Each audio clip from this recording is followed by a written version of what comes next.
이제는 말씀을 해드렸던 것처럼 이제 보행 시선이라는 걸 통해서 일종의 카메라 애니메이션, 일종의 이제 카메라 애니메이션이죠.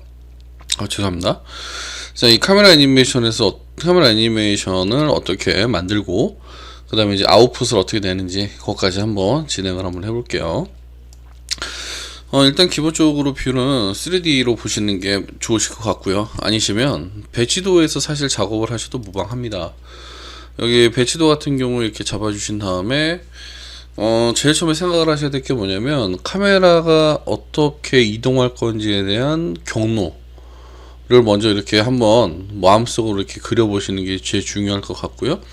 그 다음에 중간중간 어디서 끊을 건지를 먼저 결정을 좀 해주셔야 돼요. 카메라 애니메이션 하실 때는. 그러니까 보통 이제 우리가 애니메이션 처음 하면 좀 많이 어렵잖아요. 그쵸? 쉽지는 않은데 예를 들어서 그냥 아무 생각 안 하시고 뭐 이렇게 하시는 것보다는 내가 여기서 시작을 해서 경로가 어디를 이렇게 거쳐서 지나가겠다라는 이 경로를 구체적으로 조금 생각을 해 주시고 그 다음에 이 경로마다 카메라를 어떻게 내가 놔야 되겠다라는 것도 여러분들이 조금 고민을 하셔야 되는 부분이기도 하고요. 그 다음에 이제 이 카메라가 지나갈 때 이 경로의 높이, 그러니까 이제 평면상에서 그냥 보는 것만 할 건지 아니면 건물이 이렇게 있을 때 이런 식으로 사선으로 올라가면서 건물을 이렇게 내려 찍을 건지, 그러니까 시작점은 여기서 하면서 올라가면서 이제 내려보는 그런 것까지도 충분히 좀 고민을 해 보셔야 되겠습니다. 카메라 같은 경우에는 저번 시간에 이제 3D 뷰에서 카메라는 한번 설치를 해보셨고요. 좀 눈치 빠르신 분들이면 밑에 보행 시선까지는 아마 확인을 하셨을 텐데 요 보행 시선 같은 경우에는 사실 작업 제일 막바지긴 하죠. 그런데 이제 좀 이거는 좀 논외의 얘기긴 한데요. 이 보행 시선 되게 많이 안 씁니다, 생각보다. 왜냐면 이제 보행 시선이 굳이 필요한 시점이 됐을 때는 대부분 이제 애니메이션이라든지 이런 부분에 대한 것 때문에 보행 시선을 하게 되는데 만약에 납품을 목적으로 한다 그러면 그때는 맥스를 해야 되겠죠. 납품을 목적으로 고해상도의 이미지를 해야 되겠다 그럴 때는 맥스를 하는 게 맞죠. 그리고 이제 입찰이라든지 이런 것도 마찬가지고요. 근데 그런 게 아니라 그냥 단순히 협의를 하기 위해서 만들거나 아니면 사전에 클라이언트하고 이제 협의가 된 대로 딱 그 부분만 보여주면 됩니다라고 이렇게 협의가 됐을 경우에는 또 보행 시선으로 간단하게 이제 보여줄 수 있다라는 장점도 있습니다. 그래서 지금 이제 저랑 같이 볼 보행 시선은 저는 지금 얘를 시간도 시간이라서 이렇게 경로를 돌릴 거거든요. 그래서 첫 번째 점, 두 번째, 그 다음에 세 번째 지점, 네 번째 지점, 다섯 번째 지점. 대신에 이게 올라가면서, 이게 돌아가면서 높이를 좀 편차를 두려고요. 그래서 여기서 시작한 카메라가 이렇게 돌면서 이쪽에서 끝나는 걸로 작업을 한번 진행을 해볼게요. 일단 보행 시선을 작성을 하기 위해서 조금 영역을 조금 넓게 잡을게요. 이 영역을, 자, 여기 보시면 테두리 보이시죠? 이 정점을 좀 더 당겨가지고 영역을 조금 더 크게 잡을게요. 이렇게. 자, 그 다음에 이제 보행 시선을 선택을 하겠습니다. 자, 보행 시선 선택하시게 되면 일단은 기본적으로 카메라의 높이는 1750이라고 되어 있고요. 기준 위치는 GL이 기준입니다. 그래서 어떻게 하시냐면 시작 지점에서 첫 점을 선택을 하시고요. 그 다음에 경로마다 본인이 생각하는 경로마다 이렇게 카메라의 위치를 이렇게 선택을 해주시면 돼요. 이런 식으로. 그래서 이제 내가 더 이상 찍을 게 없이 난 다 했어요 하시면 보행시선 완료를 눌러주시면 됩니다. 보행시선 완료를. 그러면 이제 이 보행시선은 어디에서 열리냐면 이 뷰 탭에 보시게 되면 여기 물음표 보이시죠? 자, 물음표 제가 눌러볼게요. 물음표 눌러보시면 여기 이제 보행시선이 나오죠. 자, 얘를 더블 클릭을 해보시면 이런 식으로 보행시선이 나옵니다. 그런데 지금 보시면 분명히 이게 보행시선인데 아무것도 없죠. 그리고 이쪽에서도 지금 또 카메라가 사라졌네요. 아까 잠깐 설명을 드렸지만 카메라가 사라졌을 경우에는 해당 뷰를 열어서 프레임을 이렇게 선택을 해 보시면 돼요. 프레임을 선택을 하시면 여기 이렇게 카메라가 뜹니다. 제가 이거를 조금 은선으로 바꿀게요. 지금 보시는 것처럼 이렇게 은선으로 보이면 이제 카메라마다 개별 시점들을 이제 편집을 좀 해야 되는데, 보행 시선의 경로를 여러분들이 이렇게 다 작성을 하셨으면 그 다음에 하실 게 뭐냐면, 여러분들이 경로를 이렇게 그리셨으면 그 다음에는 보행 시선 편집을 눌러가지고 아까 카메라가 한 번씩 이렇게 멈췄던 지점들 있죠? 그 지점으로 이동을 하셔가지고 카메라에 대한 설정을 좀 해주셔야 돼요. 자, 어떻게 하시냐면 여기 뷰에서 프레임을 선택을 하시고요. 여기 프레임을 선택이 되셨으면 보행 시선 편집을 눌러주세요. 그러면 여기에서 지금 보시는 것처럼 이렇게 빨갛게 점들이 보이는데, 이 빨간 점들이 제가 카메라를 한 번씩 멈췄던 지점들입니다. 그래서 이전 프레임이 있고 이전 키프레임이 있는데요. 이전 키프레임을 하시게 되면 카메라 단위별로 이렇게 움직이는 거고요. 만약에 다음 프레임을 하시게 되면 한 프레임씩 하는 거죠. 한 프레임 한 프레임씩. 대신에 시간이 굉장히 많이 걸리겠죠. 그래서 이렇게 첫 프레임으로 와 주셨으면, 예를 들어 뭐 제가 다음 막 이렇게 가다가 이전 키프레임으로 가고 싶다 그러면 이전 키프레임을 누르시면 이제 최초 시작점으로, 그리고 여기도 먼 쪽 자르기 활성은 체크를 풀어주시는 게 좋겠죠. 그래야지 이제 멀리 보이니까요. 자, 여기서는 카메라를 이렇게 회전을 시켜 보시면 이렇게 지금 건물이 보이시죠. 카메라를 이걸 어떻게 맞추시냐면, 카메라를 적당하게 이제 회전을 주시고요.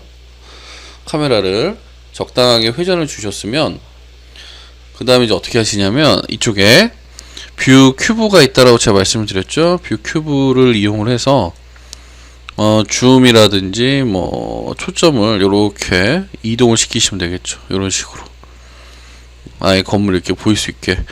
지금 제가 줌을 밀어서 올리면서 아마 카메라가 떴을 거예요, 위로.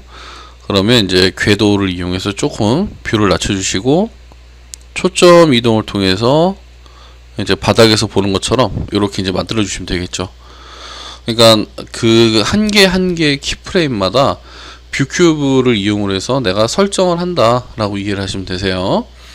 자, 그러면 다시 이제 설정이 됐으니까 1번 카메라는 이제 위치가 설정이 됐고요.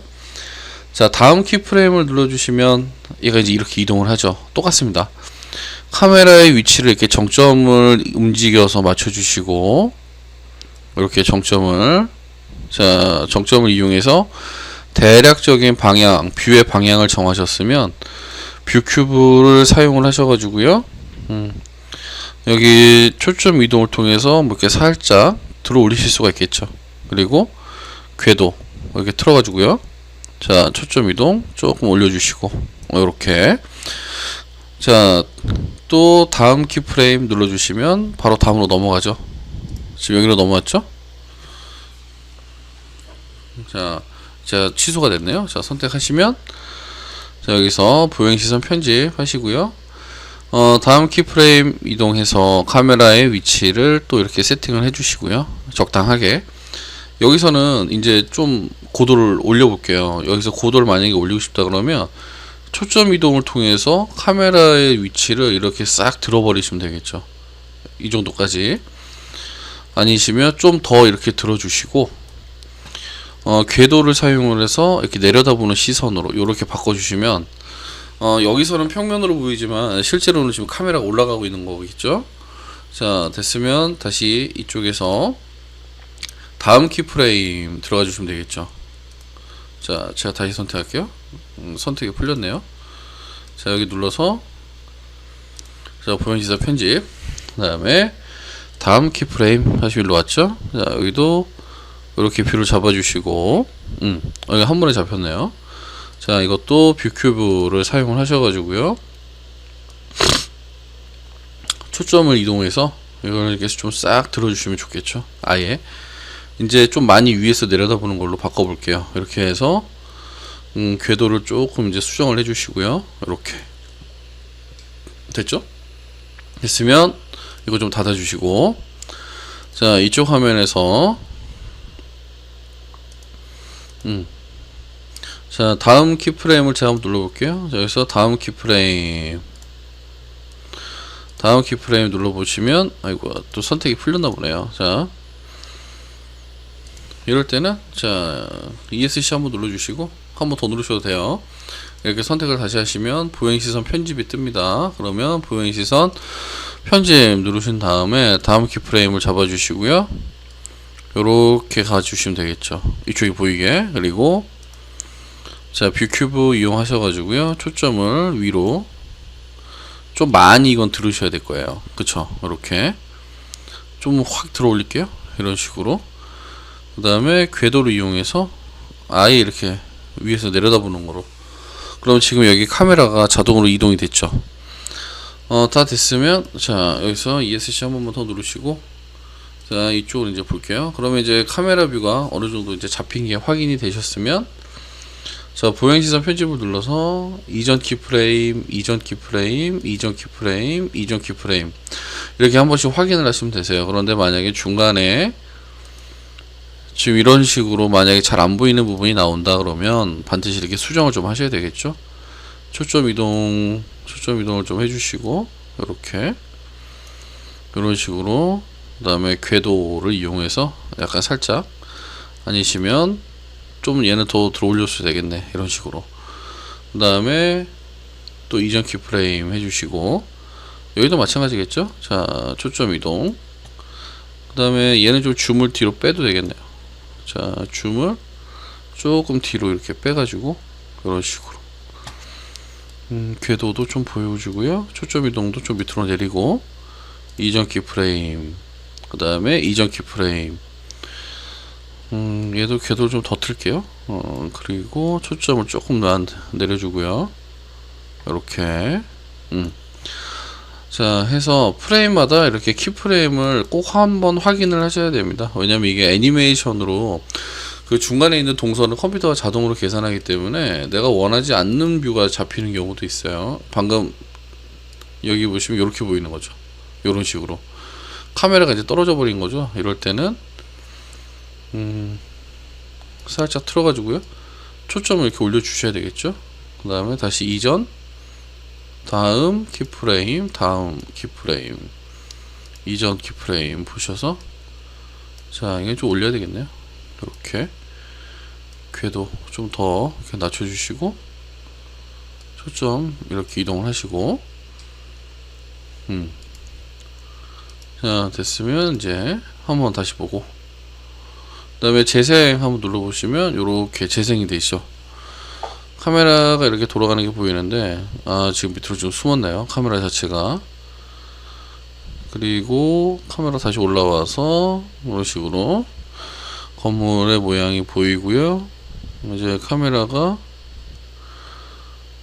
쭉 올라오면서 이제 전체적인 외형이 보이면 되는데, 지금 계속 밑에만 보이고 있죠? 올라가는 것 같은데요? 자, 61%, 64%. 그래서 지금 여기 총 300프레임짜리 애니메이션입니다. 자, 이렇게 해서 전체적으로 모양이 이렇게 딱 잡혔죠. 됐네요. 그래서 여기 모양이.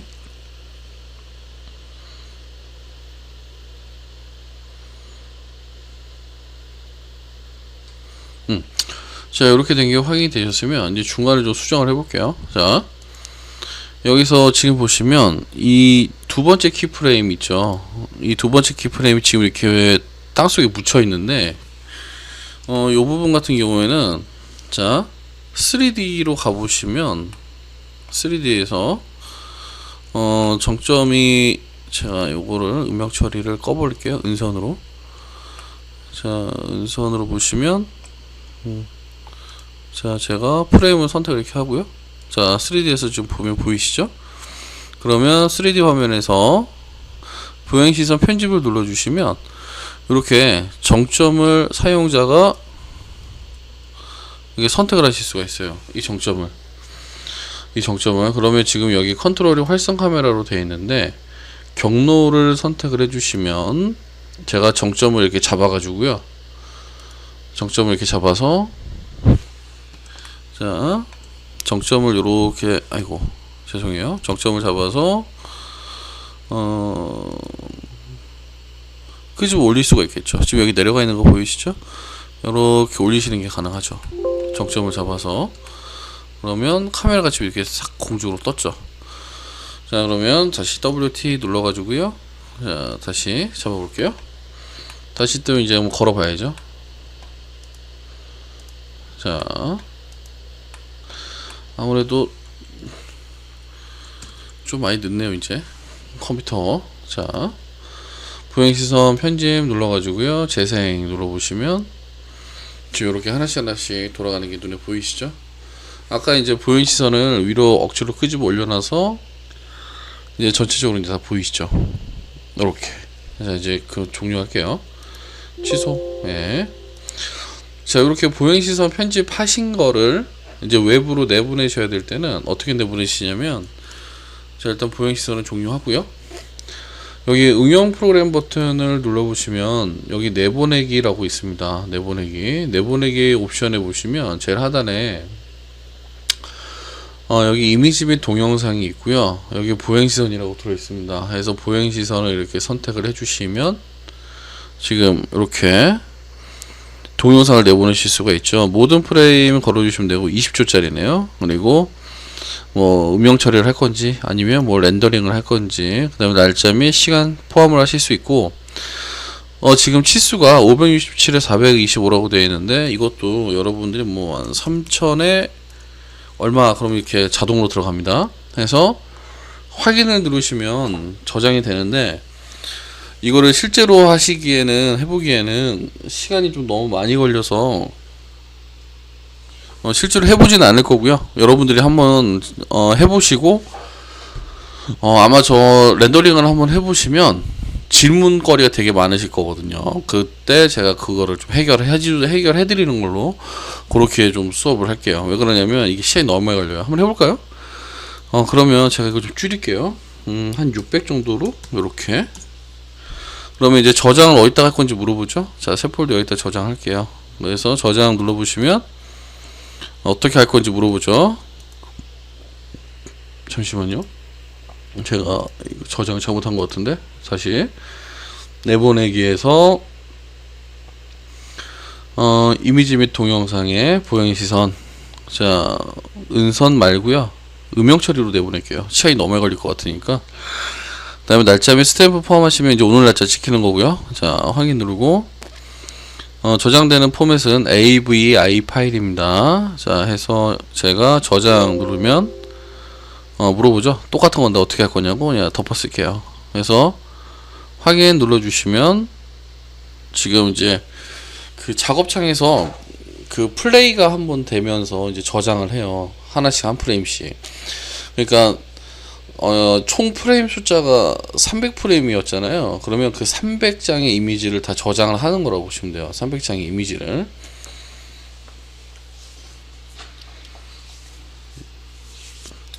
(300장) 해봤자 뭐 몇 초 안 되겠죠? 왜냐면 초당 한 24프레임? 25프레임? 정도 작업이 되거든. 되더라고요. 되거든 반말이었죠. 죄송합니다. 되니까 기본적으로 이제 200프레임 정도 되면 300프레임 정도 되면 한 20초? 네, 그 정도 된다라고 보시면 될 것 같아요. 다는 안 가고요. 자, 여기서 좀 끊을게요. 자, 취소 눌러서 이미지를 좀 끊을게요. 렌더링을. 취소가 안 되네요. 자, 이것도 끝까지 봐야 되는 것 같은데 다시 한번 눌러볼까요? 일단 렌더링이 들어가면 이게 참 중간에 끊기가 애매합니다, 여러분들. 제가 강의를 중간에 살짝 끊어서 갈게요. 자, 렌더링 완료가 된 것 같고요. 제가 좀 끊었습니다. 자, 새 폴더에서 이거거든요. 자, 보행시선 보시면 이렇게 나오죠. 생각보다 좀 부드럽게 나오네요. 자, 이런 식으로 해서 보행시선이 완료가 됐고요. 총 20초 정도 렌더링이 됐고, 실내 같은 경우에도 똑같이 해주시면 되세요. 실내 같은 경우에도 실내를 만약에 보여줘야 되는 경우가 생긴다 그러면, 자, 해서 이렇게 작성이 됐네요. 그래서 보행시선 같은 경우에는 지금 방금 보셨던 것처럼 카메라 워크를 하시면 되고, 실내를 보여주는 것도 뭐 똑같습니다. 그냥 한번 잡는 걸 보여드리자면, 예를 들어서 이제 1층 부분에 대해서 실내 보행시선을 만약에 하시겠다 그러면 여기서 이제 3D 뷰에 보행 시선 하신 다음에 여기서부터 이제 시작을 하셔야 되겠죠. 시작해서 여기 한번 찍어서요. 자, 이런 식으로 끊어서 이제 가셔야 되겠죠. 요렇게 끊어서 요렇게 싹 보여주시고, 이런 식으로 제일 끝에 이제 일로 나와야 되겠죠. 다 됐으면 이제 보행 시선 완료. 플레이를 한번 해볼까요? 그래도 이왕 했으니까. 자, 이쪽에 보시면 보행 시선 두 번째 뷰가 지금 보이시죠? 얘도 먼 쪽 자르기는 제거하고요. 이렇게. 자, 플레이를 해볼게요. 자, 선택하시고 보행 시선 편집을 눌러야 플레이가 됩니다. 제일 뒤 프레임으로 이제 이동을 하고요. 이렇게. 자, 재생해보면 지금 보시면 이럴 때는 이거를 좀 키워주시면 돼요. 렌더링 되는 영역을 이렇게 뷰를 좀 크게 잡으시면 되겠죠. 이렇게 이런 식으로 약간 좀 왜곡은 생기는데, 자, 재생 눌러보시면 이제 여기에 키가 맞춰진 상태에서 건물 내부 이제 들어가고요. 지금 보이시죠? 그 다음에 이제 이쪽으로 실내 부분 이렇게 진입을 하겠죠. 실내 부분 이렇게 진입을 하게 되고, 자, 그리고 이제 방 안을, 건물 안을 한 바퀴를 이렇게 돌고요. 왜곡 생기죠. 이건 어쩔 수 없습니다. 그 다음에 이제 건물 후면에 있는 출입구 쪽으로 진행을 하시겠죠. 아, 여기가 문이 아니었구나. 창문이었네요. 제가 잘못 봤네요. 그래서 바깥으로 요렇게 나가는, 이런 식으로 이제 만드실 수가 있다라는 거죠. 보행 시선을 활용을 하시면. 실내랑 실외 같은 경우에는 여러분들이 꼭 한번 만들어 보세요. 만들어 보시면서, 물론 프로젝트에서 그렇게 아웃풋을 많이 쓰는 건 아니지만 그래도 할 줄 아는 거랑 모르는 건 또 전혀 다른 문제니까 꼭 한번 작성을 한번 해주시기 바랍니다. 이제 그 태양광 1조 시뮬레이션에 대해서 잠깐 좀 해볼 텐데, 자, 일단 뷰를 제가 3D로 좀 바꾸겠습니다. 뷰를 3D로 바꾸고요. 자, 지금 보시면 뷰를 제가 좀 3D로 바꿨고요. 그리고 음영 처리까지는 좀 해줄게요.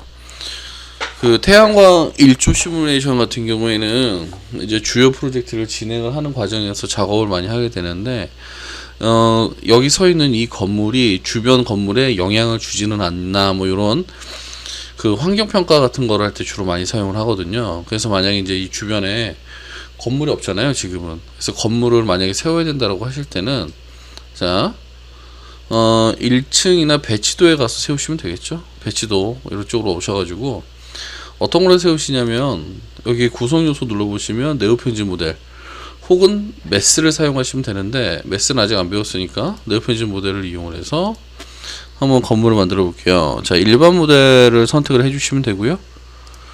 일반 모델. 그 다음에 여기 있는 돌출을 사용하시면 돼요. 그냥 심플하게. 그래서 뭐 건물이 옆에 이렇게 하나 있다. 그리고 완료 해주시고, 재료가 들어갔네요. 얘는 돌출클 높이가 뭐 한 3만, 이렇게 3만 해주시면 3D에서 보시면 이런 식으로 이제 건물이 옆에 보이시겠죠. 스톤 레드는 좀 너무 과하죠. 얘를 재질을 없음은 좀 그렇고, 페인트로 적용을 할게요. 페인트로 이렇게. 그리고 완료 해주시면 이렇게 건물이 서 있는 게 보이시죠. 이런 식으로 해서 사업 부지가 있으시면 그 사업 부지 부근으로 해서 건물을 이렇게 작성을 해주시면 되고요. 뭐 집이 있으시면 집을 가지고 오셔도 상관없고, 태양광 시뮬레이션 같은 경우에는 태양, 즉 1조, 이거는 여러분들 화면 하단에 보시면 여기 태양 아이콘이 있어요. 일단 옆에 그림자 한번 켜주시고, 지금 보시면 여기 태양 아이콘이 있는데, 태양 경로를 눌러서 여기 보시면 태양 경로 켜기라고 있죠. 자, 켜기를 눌러주시면 두 가지 옵션이 있는데, 현재 설정이라는 거는 아무것도 건드리지 않고 이 레빗 안에서 지금 현재 설정된 대로 보는 거고요. 그게 아니라 위치나 날짜 혹은 이제 그 시간 같은 거를 내가 찍고 싶다 그럴 때는 이쪽에 잠시 좀 전화가 와서요. 자, 끊었습니다. 자, 이쪽에 지정된 날짜, 날짜, 위치 이걸 쓰시는 게 맞겠죠? 자, 얘를 선택을 이렇게 해주시면 되고요. 그러면 지금 태양 이렇게 패널이 나오는 게 확인이 되실 텐데, 요거는 자 보세요. 지금은 건물의 중심에 들어있는데 지형 때문에 잘 보이지가 않죠. 이럴 때는 어떻게 하시냐면 이 판넬, 그러니까 태양 경로를 선택을 해주시면 이쪽에 태양 경로 크기라는 게 있어요. 퍼센트지로 지금 보통 나오게 되는데, 얘를 한 300% 이렇게 올려주시면 조금 이제 커졌죠. 한 1000% 해도 되겠네요. 20배 이렇게 공 3개 500까지네요. 저도 이거 500인지는 처음 알았네요. 자, 이렇게까지는 안 하니까. 자, 이렇게 잡아주시면 되고요. 그러면 이제 태양 경로가 켜진 상태가 됐고, 이 상태에서 이렇게 보시면 이게 뭐지 하시잖아요. 그죠? 뭐 별다른 게 없죠. 지금까지는. 그래서 얘를 이제 적용을 한번 하시려면 어떻게 하셔야 되냐면, 다시 이 태양을 눌러주시면, 태양 아이콘 눌러주시면 여기 태양 설정이라고 있습니다. 이 태양 설정을 누르셔야 돼요. 여기 보시면 지금 계속이라고 되어 있는데, 계속이라는 거는 말 그대로 시스템 설정이라고 보시면 됩니다. 시스템 설정. 그래서 이제 보통은 일일 기준으로 보시든지 수일 기준으로 보시든지, 일일 기준이라는 거는 말 그대로 하루, 딱 하루를 보는 걸 얘기를 하는 거고요. 그 다음에 수일 기준이라는 거는 몇 월 며칠에서부터 시작해서 몇 월 며칠까지의 변화를 보겠다라는 거죠. 그러니까 일일 기준 같은 경우에는 약간 좀 단편적이라고 보시면 되고, 이 밑에 있는 수일 기준이다라는 거는 이제 좀 날짜가 있겠죠. 날짜가 길 수도 있고 짧을 수도 있고. 일단 오늘은 오늘이 아니라 죄송합니다. 이번 강좌에서는 일일 기준으로 한번 작업을 봐볼게요. 일일 기준으로. 자, 이제 보통 이제 일일 기준 이렇게 선택을 해주시면 그 다음에 설정을 하는 게 뭐냐면,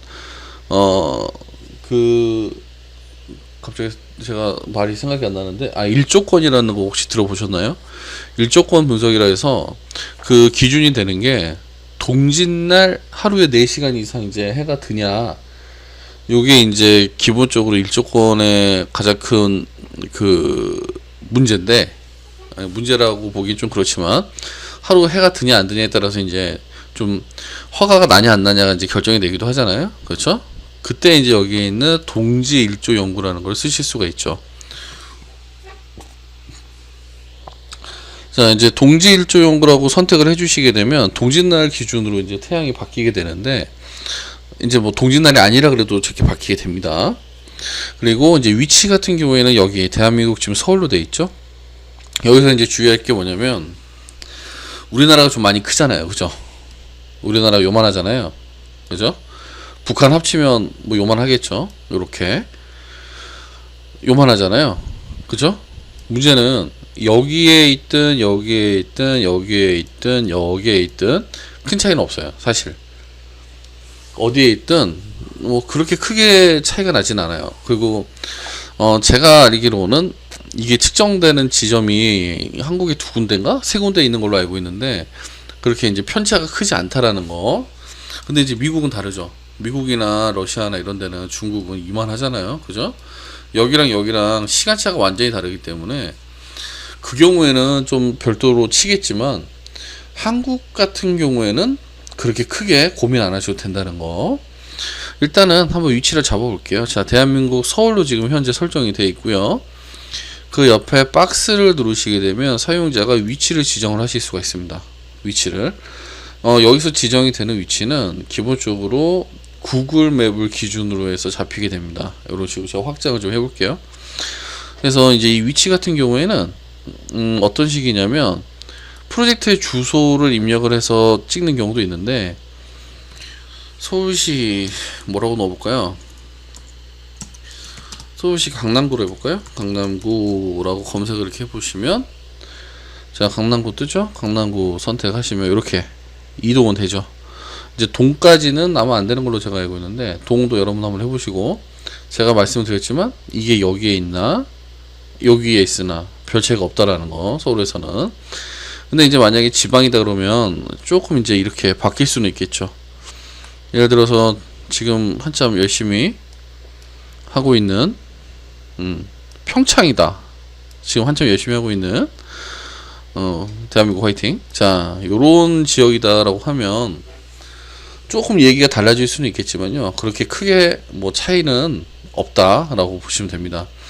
만약에 이제 GIS나 GPS 코드를 알고 계신다 그러면 뭐 이쪽에다 삽입을 하시는 것도 상관없는데, 자, 위치는 이렇게 지정을 하실 수가 있고요. 뭐 날씨 같은 경우에는 가장 가까운 관측소를 이렇게 선택을 해주시면, 한국은 두 군데밖에 없어요. 두 군데인가 세 군데인가 저도 좀 기억이 가물가물한데, 그러니까 별 차이가 없다라는 거고요. 그 다음에 대지 같은 경우에도 뭐 비슷하겠죠. 그래서 이렇게 위치를 잡아주시면 GPS 코드로 들어가죠. 경도, 위도 경도로. 그 다음에 날짜 같은 경우에는 날짜 데이트 요거 눌러주시면 특정 날짜를 특정하실 수가 있어요. 예를 들어서 뭐 오늘 날짜를 찍겠다 그러면 오늘 날짜가 찍혔네요. 언제 만들었는지 뽀록이 나겠는데요. 그죠? 자, 예를 들어서 내가 오늘 날짜를 보고 싶다 그러면 동지가 아니라고 해도 오늘 날짜 기준으로 동지가 적용이 된다라고 보시면 돼요. 오늘 날짜 기준으로 동지 태양이 뜨고 지구가 적용이 되는 거고, 일반적으로 일조권을 이제 일조 연구라는 걸 확인을 하실 때는 일반적으로요. 일반적입니다. 일출에서 일몰까지를 보게 됩니다. 그러면 일출에서 일몰은 뭐 알아서 컴퓨터 계산하겠죠. 이 외의 시간을 더 보고 싶다 그러면 사용자가 직접 입력을 하시면 되고요. 그리고 이제 프레임 간격은 11프레임, 그러니까 11개 프레임으로 이루어져 있고, 간격이 지금 1시간이잖아요. 이러면 너무 짧게 끝나거든요. 한 15분 정도로 해주시는 게 좋습니다. 그러면 총 프레임은 43프레임, 시간으로 따지면 한 2초? 그러니까 금방 지나가는 거죠. 하루 기준으로 봤을 때는. 그 다음에 이제 어느 레벨을 기준으로 볼 건지 여기서 지정을 이렇게 좀 해주시면 되고요. 자, 확인을 눌러주시면 이제 적용이 됐죠. 그래서 일조된 거를 만약에 여러분들이 직접 이제 확인을 조금 해보고 싶다 그러실 때는 이 태양 아이콘을 눌러주시면 여기 일조 연구 미리 보기라고 있습니다. 자, 얘를 선택을 하시고요. 여기 나오죠? 프레임 숫자 나오고, 그 다음에 어떻게 되는지 이렇게 설정 나온 거 보이시죠? 자, 여기서 플레이 버튼 눌러주시면 이렇게 태양이 떠서 서서히 지나가면서 어느 시간대에 이제 건물에 빛이 들어가는지가 이제 확인이 되시죠. 요렇게 일조 연구를 보실 수가 있죠. 얘를 이제 애니메이션으로 만약에 내보내고 싶다 그러실 때는 자, 여기 눌러서 내보내기 옵션에 보시면 아까 그 보행시선하고 똑같아요.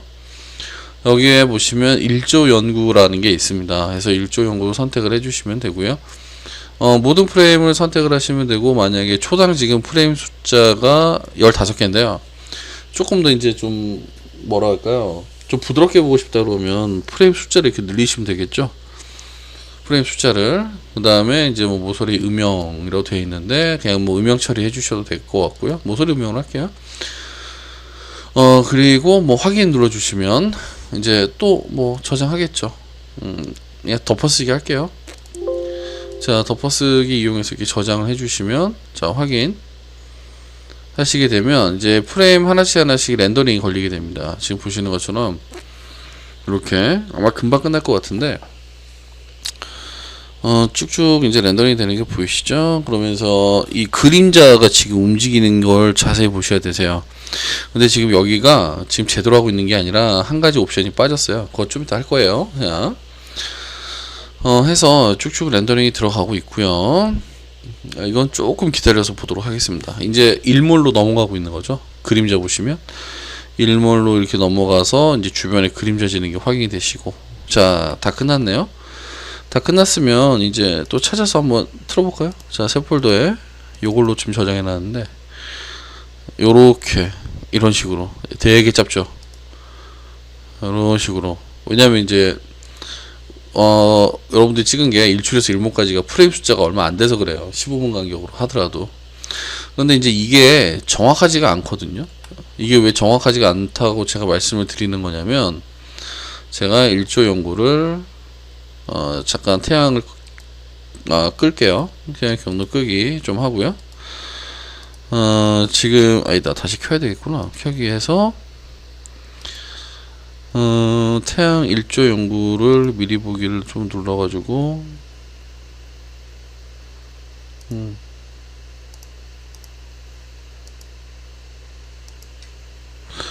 자 지금 이렇게 들어가는 게 보이는데 여기가 해가 뜨는 데가 보통 동쪽 그 다음에 북쪽 지나서 서쪽으로 넘어가게 되는데 동서남북이 이게 맞을까요?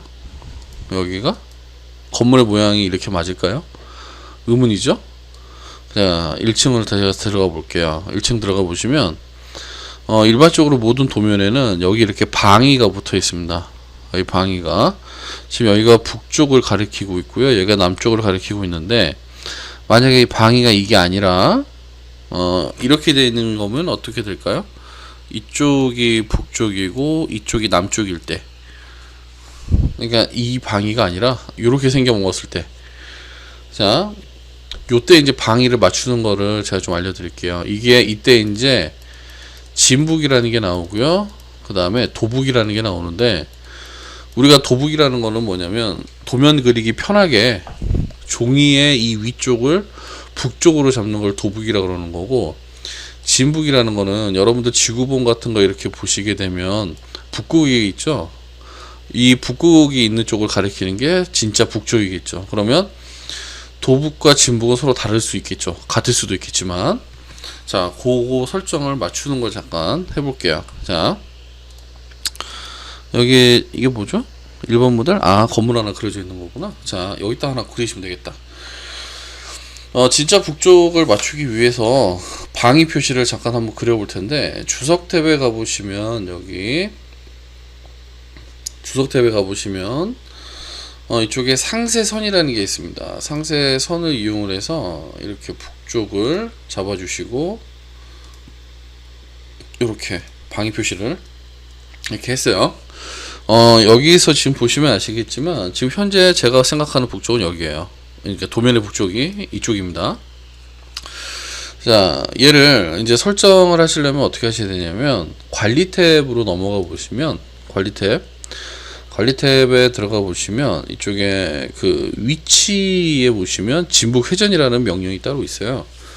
그래서 이제 여기서 이제 여러분들이 진북 회전을 하시게 될 텐데, 진북 회전을 누르면 바로 경고가 뜹니다. 이게 경고가 뜨는 이유는 지금 내가 보고 있는 도면 이 뷰가 설정이 도북으로 돼 있어서 그래요. 도북이라는 거는 우리가 도면을 보기 편하게 종이가 이렇게 있으면 종이의 이쪽을 북쪽으로 잡아서 도면을 이렇게 배치를 하는 걸 얘기를 하는 거거든요. 그러니까 이제 도면 북쪽은 여기인 거죠. 지금 현재는 도북인 거죠. 이 설정 자체가. 그러면 얘를 어떻게 수정을 하시냐면 이쪽을 보시면 돼요. 여기 특성창에 보시면 저기 방향에 지금 도북이라고 되어 있죠. 도북. 이 도북이라고 되어 있는 거를 진북으로 바꿔 주셔야 됩니다. 이렇게 진북으로. 자 진북으로 얘를 변환을 시키고 다시 위치에 들어가서 진북 회전을 눌러 주시면 저렇게 방위 표시 밑에 여기 로테이트 버튼이 나오죠. 얘는 어떻게 맞추시냐면 일단 이 라인에 맞춰서 얘를 90도로 딱 회전을 시켜서 맞추기 때문에 여기 있는 이 프로젝트 원점에 있는 정점을 드래그해서 쭉 드래그해서 이 선의 끝점에다가 이렇게 딱 맞추시면 돼요. 됐죠? 그리고 지금 현재 방위 표시가 가리키고 있는 북쪽의 끝을 이렇게 선택을 해주시고, 진북이니까 수직으로 서야 되겠죠? 자, 수직으로 이렇게 세워주시면 도면이 이렇게 딱 돌아가죠. 그러면 북쪽은 이쪽이고 건물이 약간 지금 틀어진 형태로 지금 앉아 있는 게 확인이 되실 겁니다. 그리고 지금 여기 보시면 방향이 지금 진북이라서 이렇게 맞춰진 거고요. 사용자가 다시 이걸 도북으로 바꾸시면 이렇게 원상복구가 돼요. 자, 이거를 이제 진북 설정이 완료가 되면 어떤 변화가 생기냐면, 자 3D로 제가 들어가 볼게요. 3D로 들어가 보시면 이 진북에 맞춰서 방위 표시가 바뀝니다. 그게 이걸 보시면 확인하실 수가 있죠. 지금 여기 보시면 평면도라고 이렇게 돼 있지만 요건 정상인데 북쪽이 어때요? 이렇게 가리키고 있죠. 아까 제가 각도를 튼 만큼만 저렇게 딱 돌아갔어요.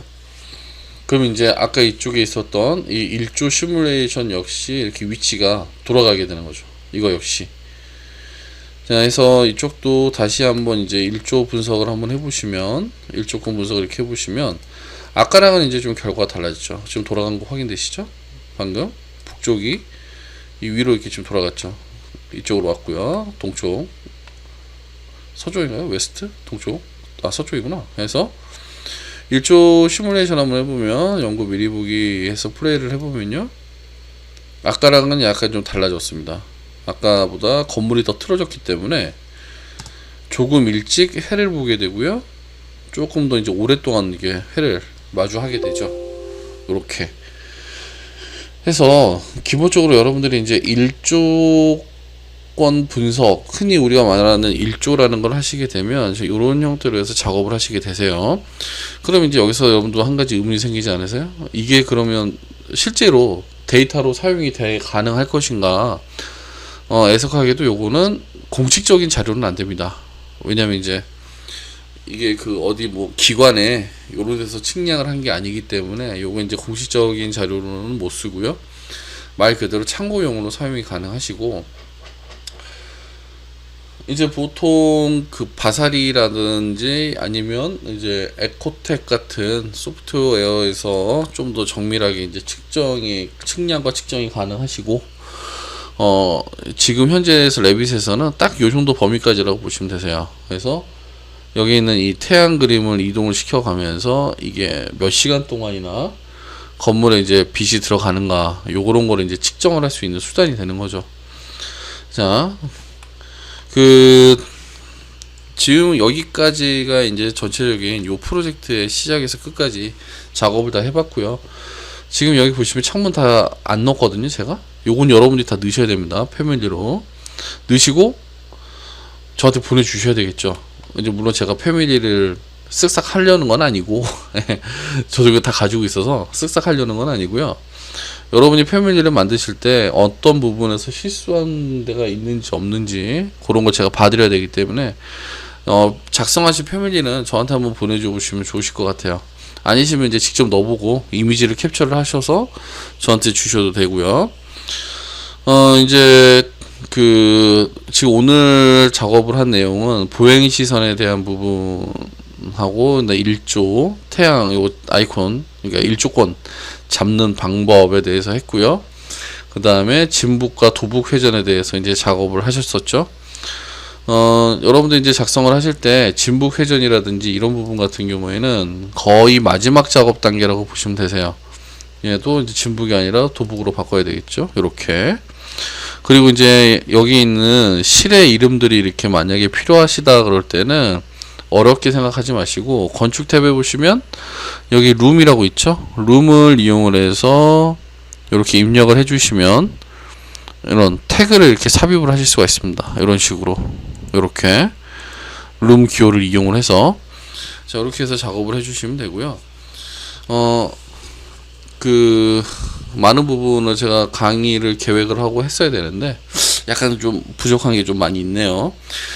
봐서 제가 빠져 있거나 필요하다고 생각되는 부분들은 추가 강좌를 만들어서 계속 뒤에다 붙여서 연결을 해 드릴 테니까 그런 부분 너무 걱정하지 마시고, 일단 요거는 완성을 좀 해 보셔야 돼요. 요거는 완성을 하셔야 되고요.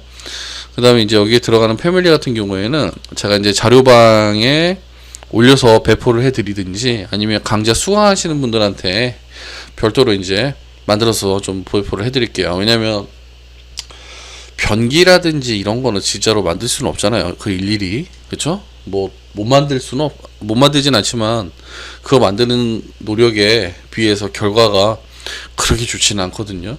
자, 그래서 일단 오늘 강좌는 여기서 종료를 하도록 하고요. 혹시 뭐 궁금하신 점이나 그 다음에 이제 질문 있으시면 반드시 질문 게시판을 이용을 좀 해주시면 감사할 것 같아요. 왜냐면 댓글을 제가 잘 안 봐요. 사실 보면 좋은데 그런 거에 좀 둔감한 편이라서, 질문 게시판 같은 경우는 그래도 제가 안 보더라도 카페장님이 이제 보시고 저한테 연락을 주시거든요. 그러니까 그런 거 보시면 꼭 댓글 질문 게시판에 글 남겨주시고요. 뭐 강의 잘 들었다 이런 거는 언제든지 환영입니다. 예, 수고하셨습니다.